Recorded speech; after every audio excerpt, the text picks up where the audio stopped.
You didn't expect that one, yeah? I'm sure even the information tonight, you didn't expect we're going to go on this level talking about Lalibela. Yeah, he was visited by the bees. Who got the honey? You know, honey is referred to as the nectar of the gods. And as a god, I would testify to that. You know, we all love our honey. The nectar, some people say them is vegan and they don't eat honey because it's this and the bee trade up and all sort of sweet conversation they bring to you. But no disrespect if you're one of them. Hey, give thanks for being here tonight. Hey, being here tonight. But what I'm saying is for sure, whether you eat honey or not, honey is a powerful, it's like liquid gold. It doesn't spoil. Whether you eat it or not, because you can do many things with it. Takes out burns and clears up your skin, and it does not spoil. That alone could tell you what's going on. If you add fresh, clean spring water to honey, then it spoils. Water, then it spoils. So that is to tell you that this syrup that is created by these angels, very important. So what it's saying here is that the sound you hear, and the dog whistle stuff, the sound you don't hear, that the bee makes, because according to the scientific law of aviation, it's somewhere here.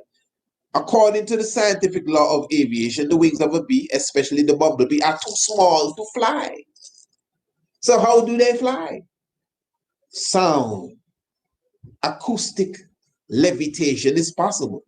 I mean, we've seen, well, I know I've seen experiments done where balls and iron balls and so have been lifted because of sound. That's reality, nothing spooky there. Don't have to worry. That's not religion. That's just reality. You know, and of course, it'll bring into consideration what was done with the great pyramids and, you know, etc., etc. Okay, good. So let's move on, because several things I want to touch. Hey, if you're just coming in, well, you're a little late, but I'm thankful that you're here. You see, the thing is, when people usually come in, they just look at it until it's done, and they miss the essence from the beginning. You know, it'll be nice. Don't start over now. I don't even think this webinar system can start over. But when it's completed, you could watch it again, and that would be good. All right, so let's move on from the bee. I think we made a point here. Modern scientists discovered a way of using sound waves to levitate small objects weighing a few grams. Okay, I said that. A few grams. I mean, I've seen, documentaries when it's almost like it's bowling balls. I see them man lifting up there. A few grams. All right, let me just read this one here quickly. It is this one of the profound magical sound properties? Is this one of the profound magical sound properties of the bee? And could this be reason that the ancient megalithic Tarshian temples of Malta, submerged in the soil, were possibly shaped like the body of the sacred bee and decorated with spirals representing the ancient symbol of sound and communications? They need to use a little more commas here in their article writing. All right. So basically, you get a good understanding of exactly where we are as it relates to the bee and the science of the bee. When you observe the bee, if we just observe here and you look at how they create their honeycomb. Now, not just the honey is one thing, but the hexagonal shape of the honeycomb. You know, it takes you right back to geometry class, straight up. You know, remember that what do you call them? The honeybees themselves are directly connected to the sun. The honeybees work with the sun, that is for sure.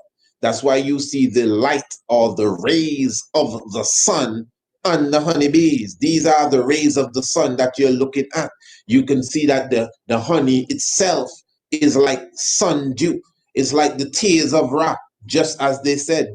It's like liquid sun, the honey. So that's the power of the honeybee. As that article will show you, the honeybee is a sacred animal. The honeybee represents angels. Here we have them. The honeybee specifically represents the presence of God. No matter what they say, no, it's no what's them here. No. These are honeybees. Look, we're dealing with them also on the ancient level. See, we have our honey pouring out. Check it. Wasp don't make honey. So the honeybee itself is a holy bee. A B C. A B C. That's what it is. A B C. That's why D E F is deaf. Because a B C.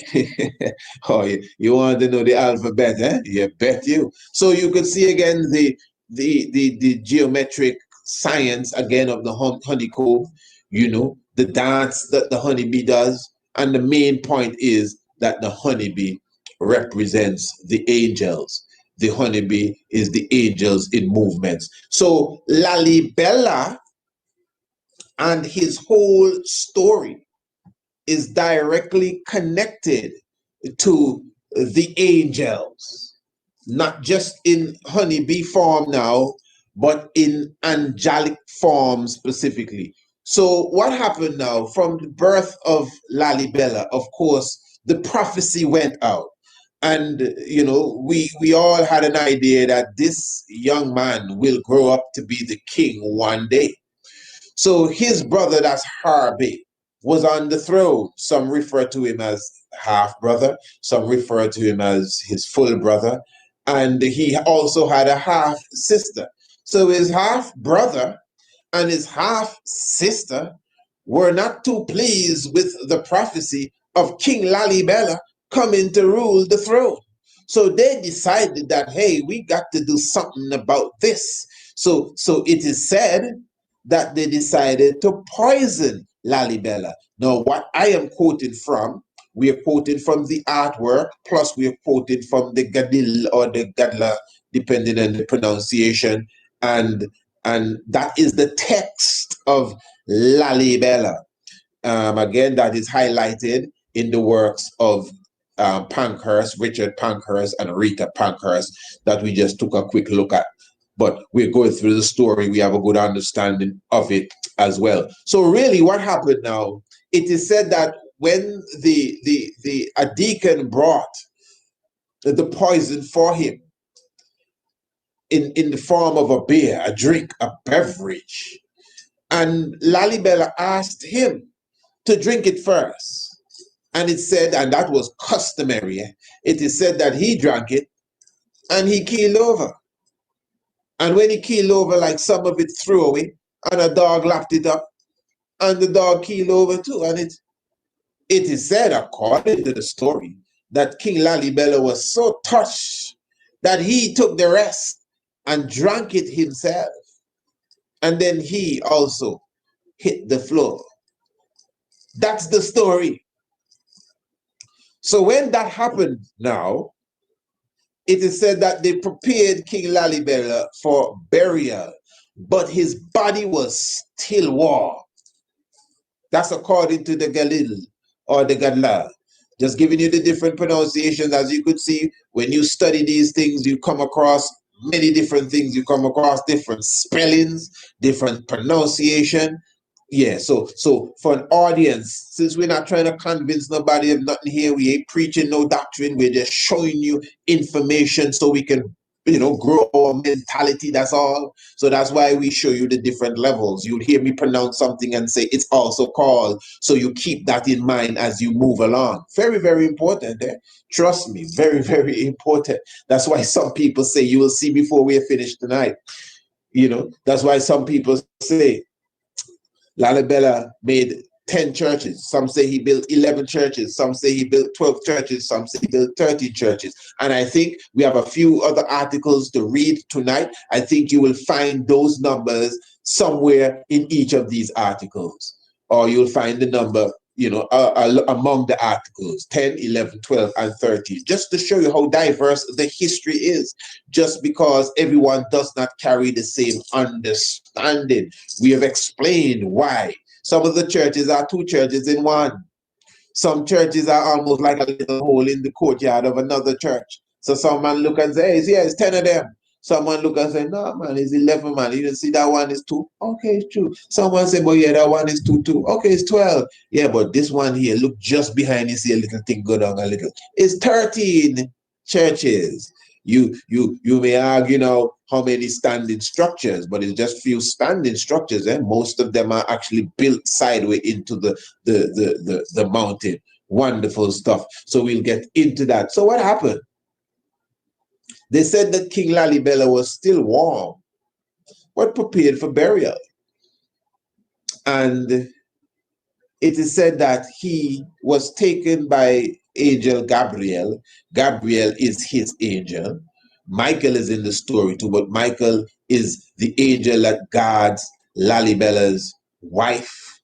At this point, the wife is not in the story yet.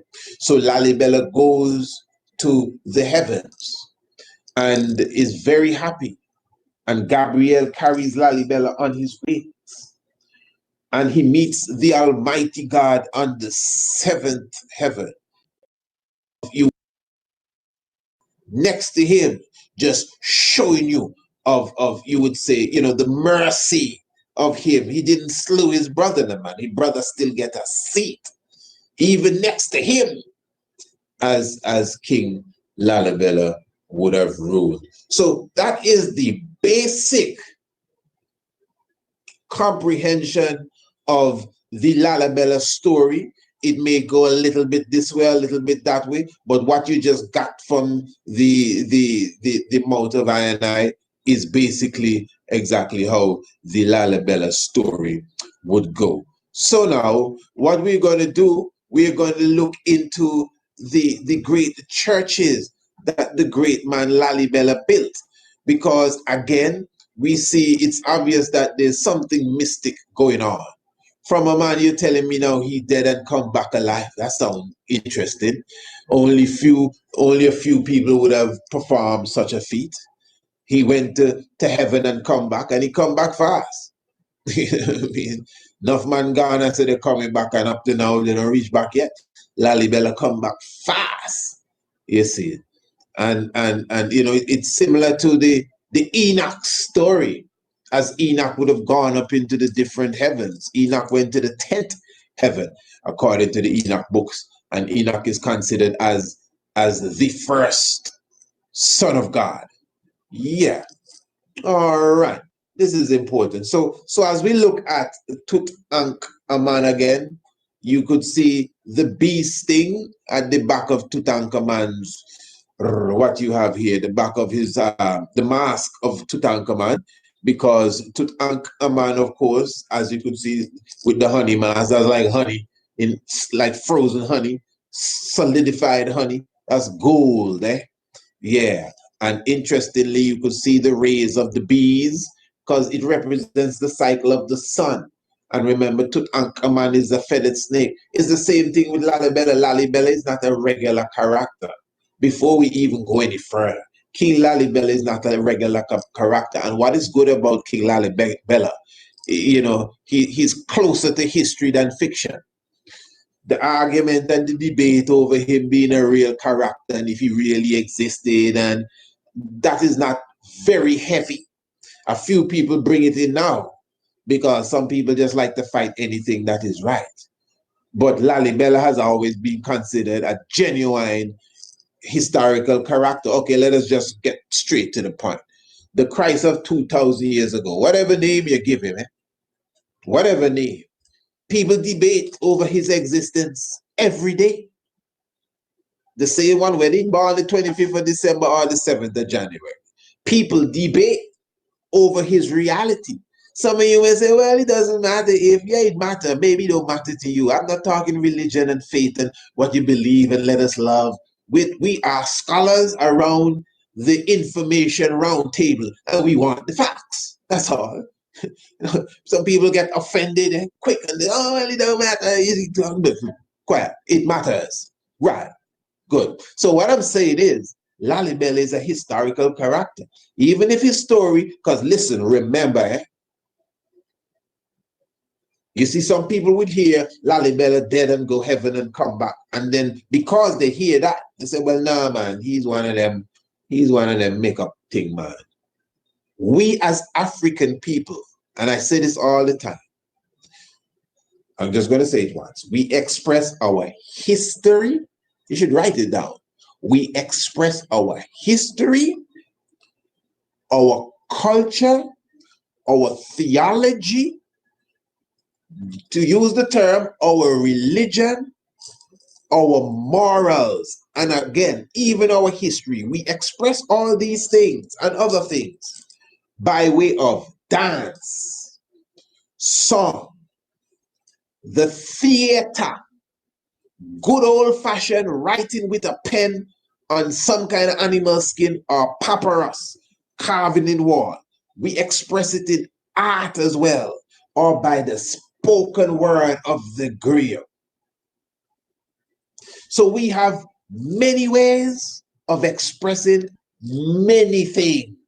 We are known for that as African people. And it's usually in allegorical form, symbolism and esoteric expressions. And that's it. Nobody can deny that. And that's even in the Ethiopian Christian tradition. In fact, if Christianity is based on the Bible, that's how the Bible runs. Very thick with allegory, thick. Even the Bible itself says so. We can run from them things too much, man, and it says so. So I'm just showing you now, it's the same thing with the Lalibela story. So don't lose it. They don't go like bust no, chip no cord or burn out a fuse trying to think like how he can dead and come back to life. And go up there on some angel wing. I supposed to believe that. I ain't trying to sell it nothing. But Lalibela is a historical character. But again, you want me to say it again? Even our history, we express it in the allegory. We are known for that. Why? All stories belong to Anansi. So you see Tutankhamun with the bee sting. Remember, the bee is the bee with the sting is the feminine bee, not the masculine bee. The drone bee does not have a sting. It is the worker bee that has a sting. And remember, the bee also gives immaculate conceptions. Not necessarily virgin birth, but it's close. Because listen, an immaculate conception is a holy conception. It doesn't mean you don't have a father. I would assume what you call a virgin birth, that's some heavy stuff too. I would put that as an immaculate conception too, if it really happens. You know what I mean? We don't have to spook the thing out to sell it, eh? We don't have to spook it out to sell it. But the reality is, if you notice, the bees, the queen bee would mate with the drone bee in the heaven. And the drone bee does release the sperm, that life-giving germ to touch her egg. He does do that. But she stores it. And then she releases the egg, or the eggs, pardon me, into the cells. That's what the queen bee does. Follow me. Then she takes the sperm and she puts it on some of the eggs. Check the bees. All of the eggs are not fertilized. And then she covers them all. But those that are fertilized emerge as worker bees, if I'm not mistaken. Those that are fertilized emerge as worker bees. And those that are not fertilized emerge as drone bees. That's very interesting. I think I'm correct. Well, if it's not that way, it's the other way around. But the point is, and I think I'm correct, but the point is that she fertilizes some of the eggs and leaves some unfertilized. But all of them still come out as bees. So it is mystic. It looks like a virgin birth. it's definitely some sort of immaculate conception. And the bees do that, interestingly. And the bees, obviously, again, the lion of the sky, the tiger of the sky, their presence is very, very, very, very, very important. So it was very necessary for us to take some time this evening. I said so before we came in, to go into the science of understanding the bees. And I know that would have even added to just your knowledge and your respect to that animal that all the cellular phone towers are destroying. Yeah, you know that. But all right. Now here we are again. All right, so we already covered this.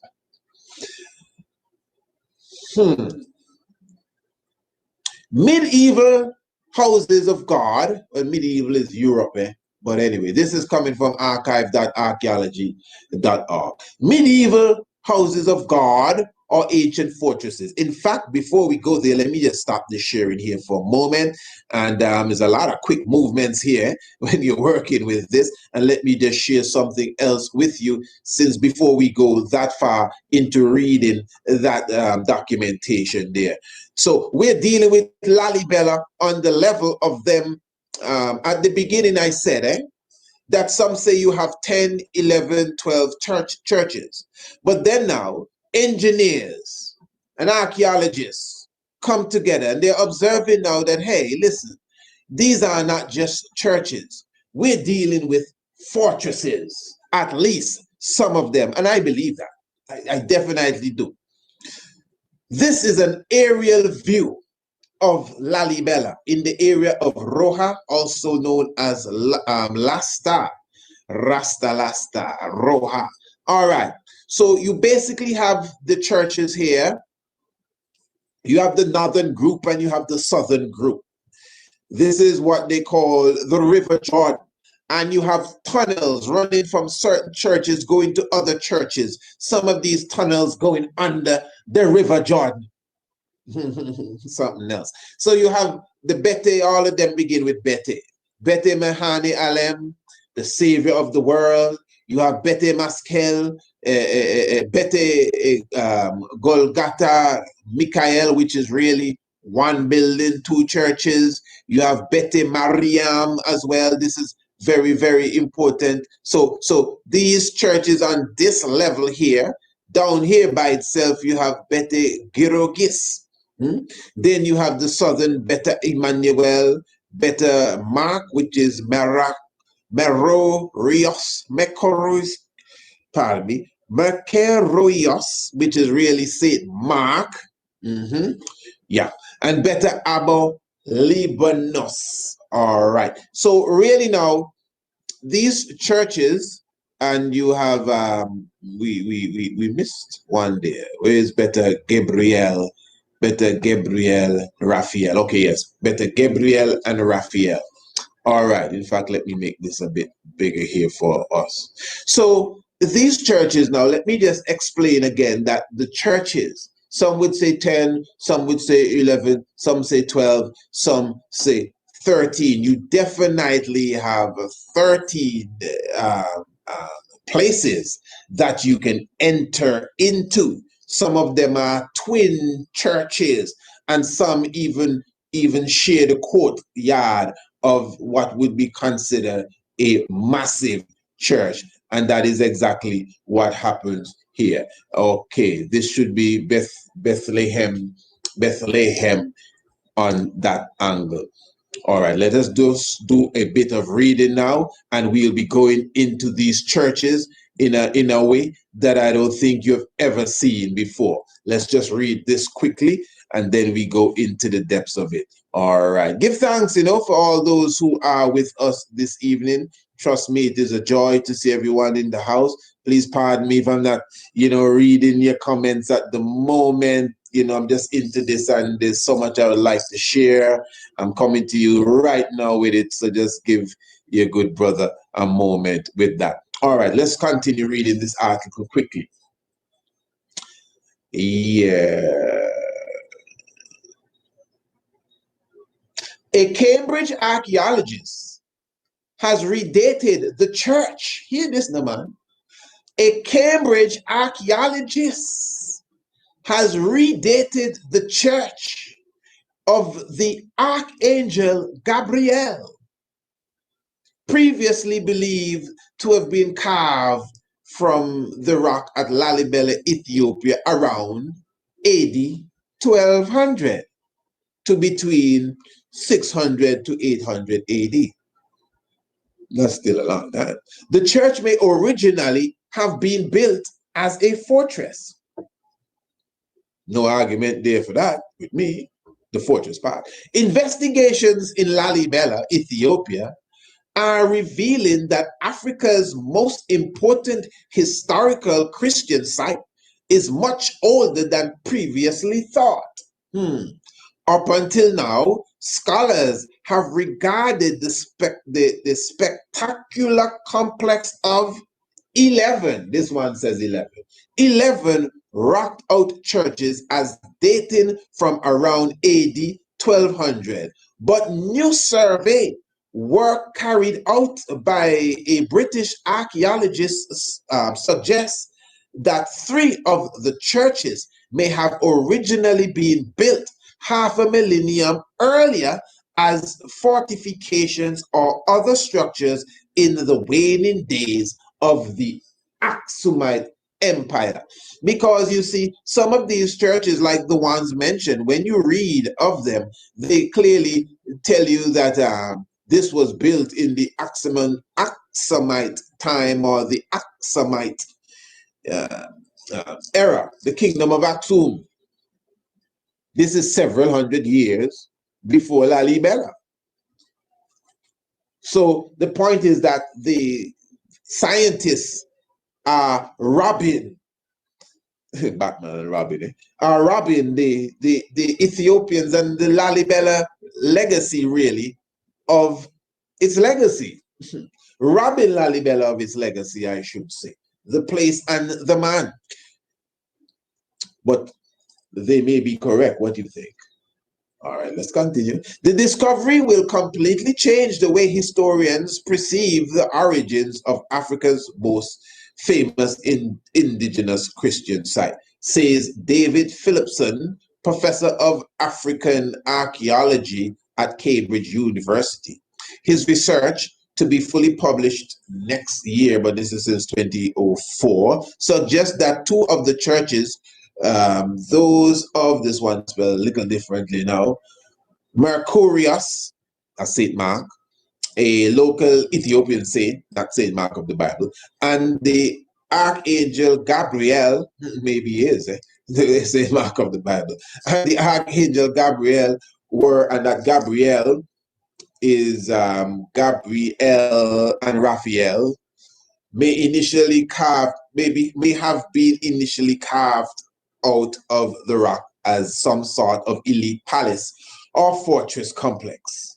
Okay, you get that. Good. A third structure created in that same early period later became the Church of Danagel, the Virgin Martyrs.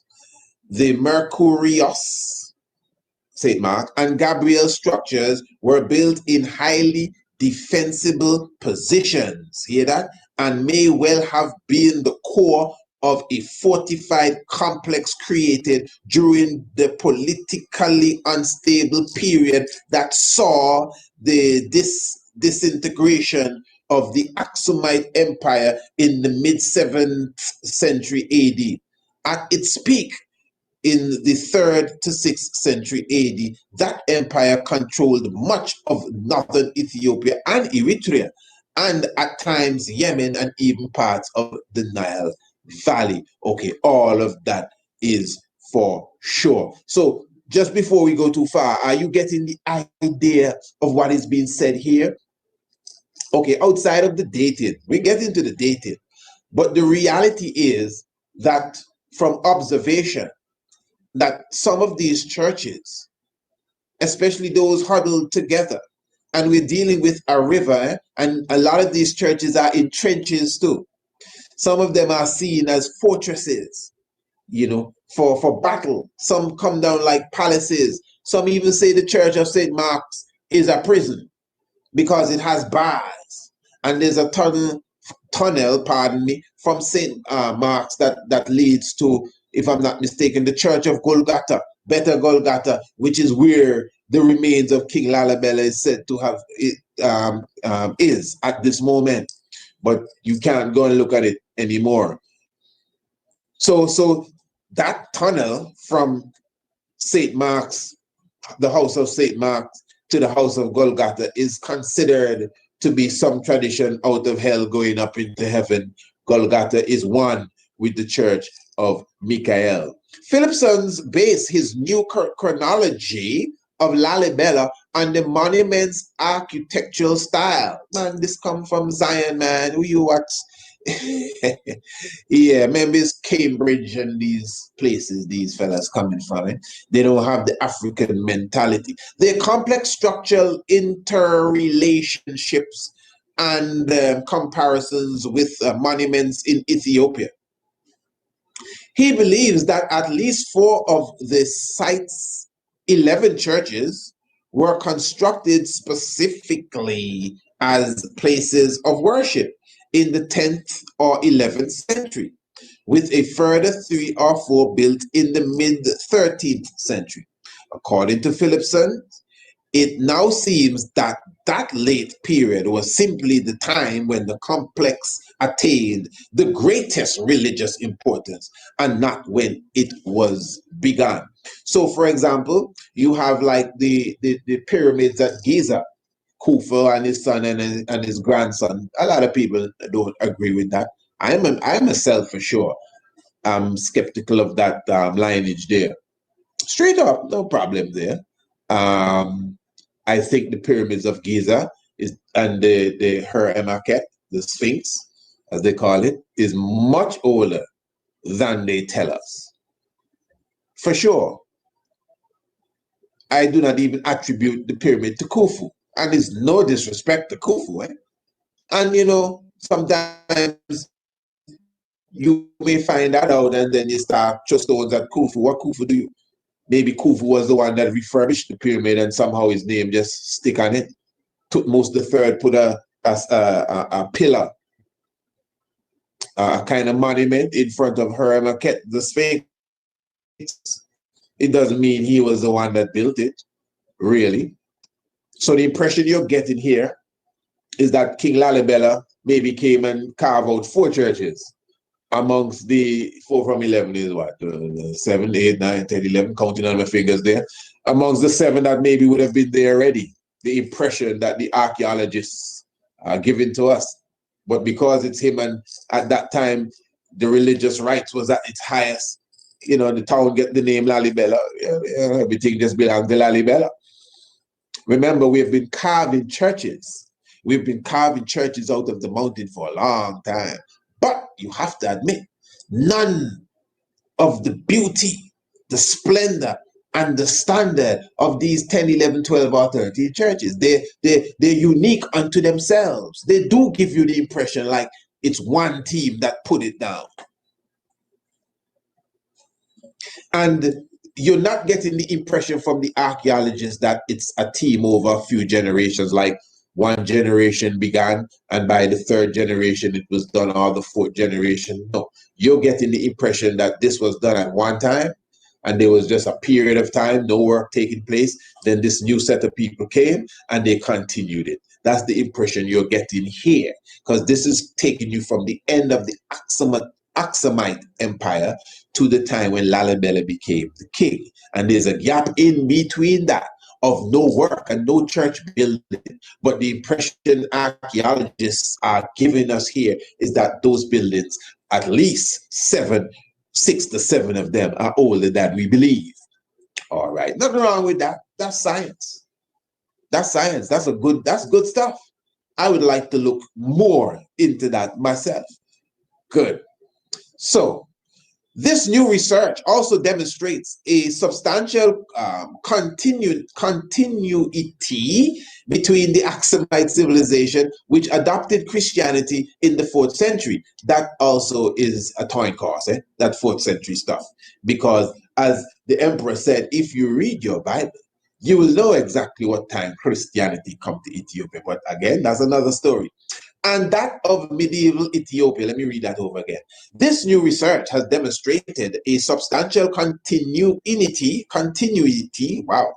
Sometimes you know how it is with these words, between the Aksumite civilization, which adopted Christianity in the 4th century, and that of medieval Ethiopia. In fact, a number of the architectural features found in Aksumite churches were employed in the designs of Ethiopia's 10th and 11th century rocked out churches. And that's a fact. But that just shows you the extent of the agency. Let me just read from this here quickly. This is an article coming from inrap.fr. Yes, it says, according, because a lot of French people, archaeologists, or a lot of archaeologists are French, I should say. According to legend, God ordered Lalibela, 1220, question mark, 1225, to build a New Jerusalem. Miraculously, with the help of angels, he managed to do this in less than 25 years. All right. Several important questions are at present under discussion among specialists, or the authorities are here. Were these churches built at the same period? That's a question. Were these monuments originally built as churches? Was this site King Lalibela's capital and that of the Zagwe dynasty in the 11th, 12th century? Question. What was the chronology of the successive excavations which caused these buildings to emerge? For 50 years, these churches have intrigued searchers, but it is the first time that a multidisciplinary team has been able to study these problems on the spot, thanks to the understanding and kindness of the Ethiopian ecclesiastic authority. Okay, let me just run through this quickly here, just so we don't lose track of exactly what we're going through.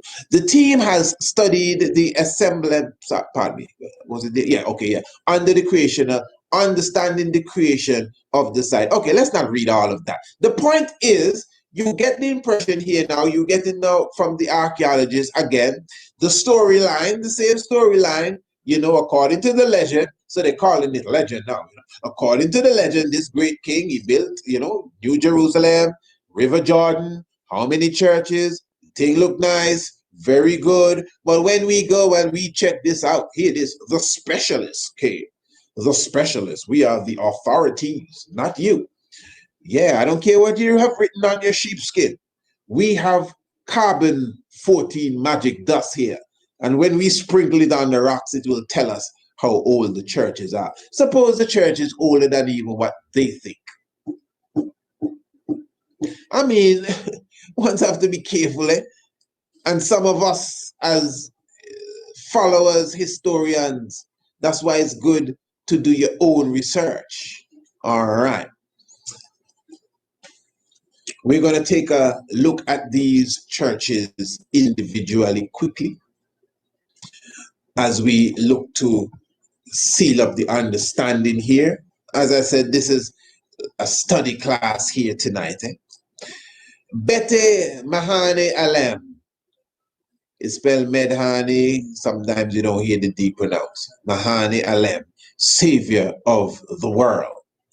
This is the first church you will encounter after leaving the ticket office. This is from, oh, I'm sorry, I didn't even give you the site. BrilliantEthiopia.com. All right. It is reputedly the largest freestanding rock church in the world and has a beautiful architectural simplicity. Internal and external pillars surround a relatively plain building reminiscent of a Greek temple. It is surrounded by a wide courtyard whose walls are marked with carved graves or monk cells. Now, as they said there, reminiscent of what? A Greek temple, eh? But yeah, they do may have a similar look. But which one came from which one? That's the point. That definitely is obvious that the same thing is said about the castle at Gondar. In Gondar, they say that these castles are built by the Portuguese, and that definitely cannot be so. All right, we see some even questions coming in, but we'll be getting to all of that quite soon. All right, let us take a look at this now from a different angle. I hope you're seeing. So this here is a 3D outlook of the same church. This is the Madani, depending on how you pronounce it, Alem, the savior of the world. I'm sure everyone is seeing. So you see the pillars there. They have about 7 or so on the side, or 9, something of the sort, and 4 in the front. And of course, these complex pillars to the side. So you could see how the structure, this for the younger ones and everyone, this is said to be the largest freestanding megalithic church, monolithic church, meaning that it was carved out of one rock and it's standing by itself. It has its own roof. It's not connected to the side of the mountain.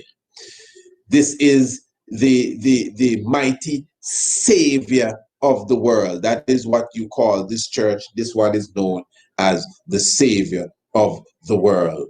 Beautiful, beautiful, beautiful, beautiful, beautiful. All right. So also now you could take a look at Bete Mariam. This here is Bete Mariam. This also is said to be a very religious church. Many ones, the faithful ones, when they come on their pilgrimage, they definitely come with the intention of visiting Bete Mariam. So let me give you a bit of information as it relates to Bete Mariam right about now. So Bete Mariam is one of those churches where there is a connection with her and the church known as Bete Maskel. And Maskel obviously means the cross. And that is why sometimes they're seen together as one, but they are different. All right, Bete Mariam. Bete Mariam, the house of Mary. Then you have Bete Mascal, House of the Cross, and Bete Denagel, the House of the Virgins.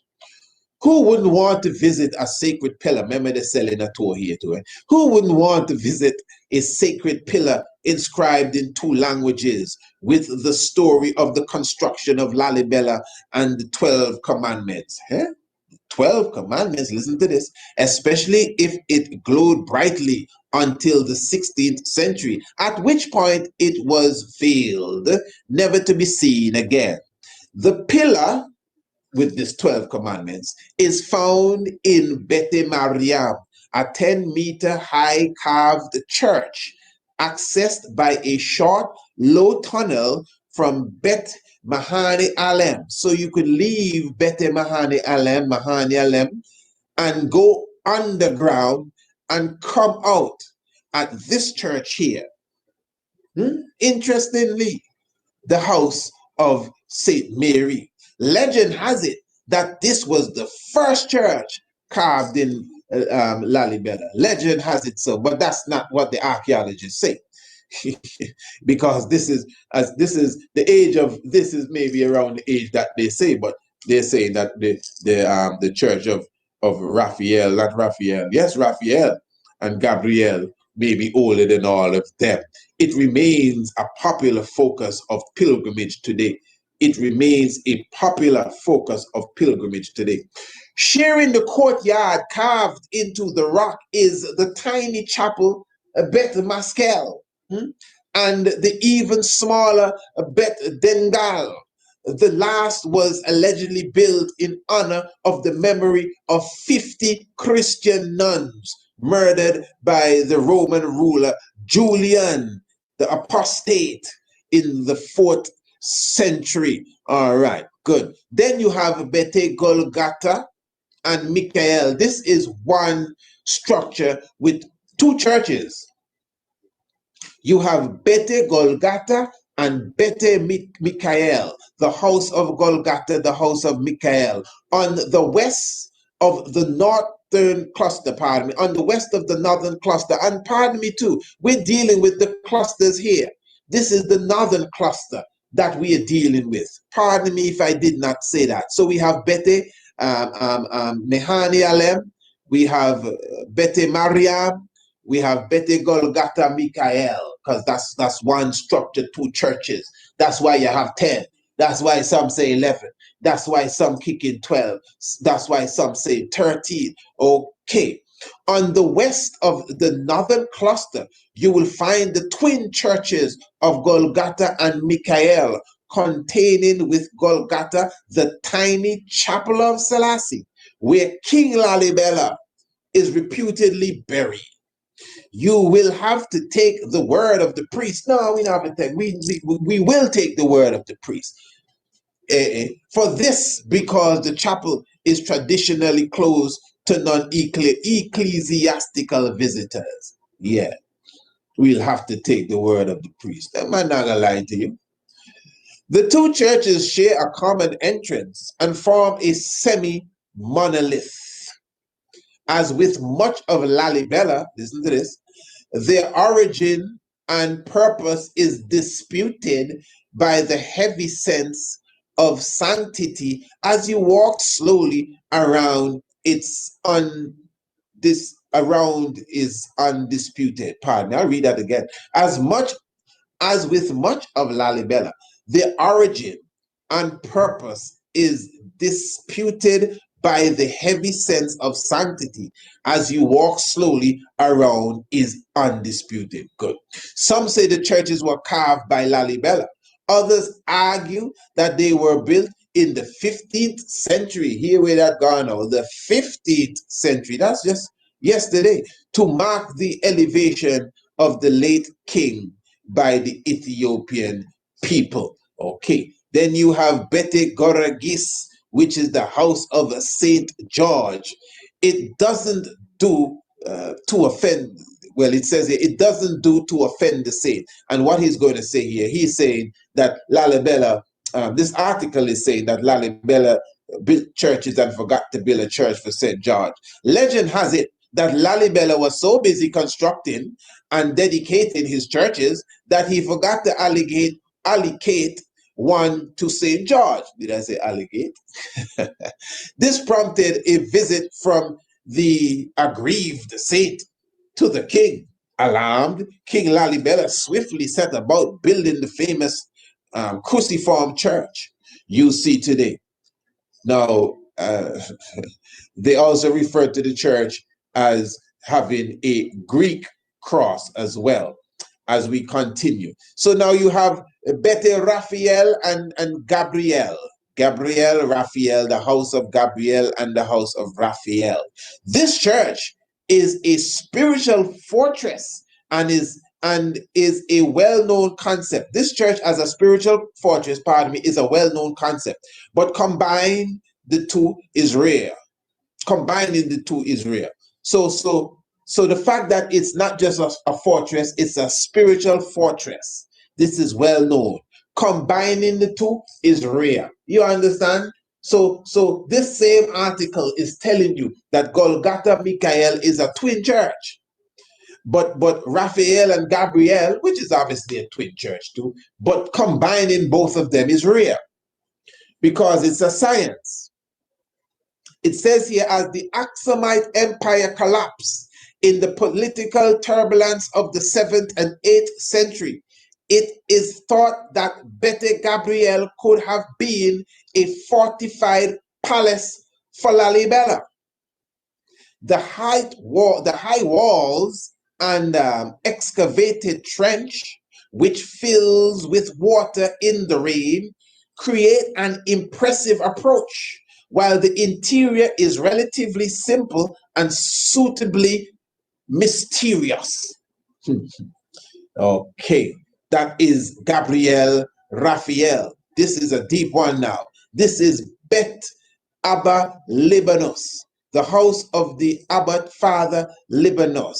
And you also have Beth Lehem, which is Beth Bethlehem. And Abba Libanos now, very interesting, because this now, the rock, the mountain, is still the roof of that church up to this very day. Very, very, very, very interesting. All right. So what we're going to do now, we're going to show you these churches, these same churches that we just mentioned, again, as we have been doing in three-dimensional form, giving you a better understanding of everything that we are putting forward. Because of the importance of time, sometimes it may seem as if we're pushing it, rushing it to some degree, but we have to make sure you get the information we want to put to you. So again, you're looking at Bete Maria. Beautiful, eh? Bete Mariam. This is not Madanielem. It's a bit smaller than Madanielem. And she herself, Bete Mariam, she's in the same courtyard as Bete Maskel. And many times, Bete Mariam and Bete Maskel are seen as one church. That again is why we get the difference of the what you would call 10, 11, and 12 and 13. As we said before, when you observe the science, because it's obvious we're dealing with science here, remember Jacob and his 12 children. Jacob had 12 children. But he had 12 sons, pardon me. But he had 13 children. It was 12 sons and a daughter. And 12 and the 13, 12 and the 1 is 13. And Jacob himself plus his 13 equals 14. It's a very deep science. Remember, we use the story of Jacob and the 12, and we compare it to Christ and the 12 disciples, and we use that now and connect it to astrology. Most people will tell you that the 12 disciples and the 12 tribe of Israel is nothing but the zodiac belt, the 12 constellations. Am I correct? I'm sure many of you have heard that, whether you agree or disagree. But just like the disciples, because there are 13 disciples too, you have Mary Magdalene amongst them. Just like the disciples and just like the children of Jacob, you also have the 12 zodiac belt constellations, and then you have the 13 zodiac belt constellation. So where you thought it was 12, you also have 13. And as I would say, that Gemini is basically two. Gemini is a man and a woman holding hands. So 13 also becomes 14. So that science is very deep. In fact, we highlight Revelation when it mentions the 12 tribes of Israel. When you look in Revelation, it talks about the 12 tribes of Israel. If you check it good, the 12 tribes of Israel, in Revelation, they miss the tribe of Dan. The tribe of Dan is not there, interestingly. And the tribe of Joseph, which is split in two, you have Manasseh and you have Ephraim. You have Manasseh and Ephraim. If I'm not mistaken, Ephraim is mentioned and Joseph is still mentioned. It's science, eh? It is science, believe me. The Bible is very allegorical. This is why when they went into the land of Israel, so if you have 12 tribes going into this land, and every tribe is going to get a spot of land, you expect to have 12 slots or 12 lots of land because you have 12 tribes of Israel. Now, Levi didn't get any land because Levi is not counted as a tribe. It's a tribe, but they do not register Levi. Levi's blessing is of the Lord's. So there's no plot of land for Levi. So that means we should have 11 plots of land then. Well, no, because one of the tribe, being Joseph, is split in two. You have Manasseh and Ephraim. Okay, so that means we have 12 plots of lands then. Okay, no, not exactly, because Manasseh now got two plots of lands, one on this side of the river and the other on that side of the river, which gives you now back to 12, 13 plots of land. The point I'm making is, I'm not trying to confuse you with mathematics. I'm just showing you that obviously this is chief mason work. People that call themselves masons and they like the secret things, they drool for works like this. This is masonry at its highest. The temples of Lalibela, the pyramid of Giza. I'm trying to show you they're not just geometrically precise, but they're filled with numerology, even etymology. So it's not by mistake that Lalibela appears to have 10 churches. But yet still, when you look at it better, it's 11 churches. But when we observe this and it's 2 churches, it's 12 churches. But then really it's 13 temples in all. And again, you could see that science in the zodiac belt. That's why you see the same science in the story of Israel and his 12 tribes. That's why you see the same science in the story. Thanks to each and everyone. I was just holding the meditation. What you were looking at there was just an excerpt from that wonderful lecture that we did, Lalibela specifically. Yes, definitely. But of course, my time here has passed. So I'm just thankful for your presence with us. And of course, give thanks for all the love. Selassie, Jah Rastafari. Blessed.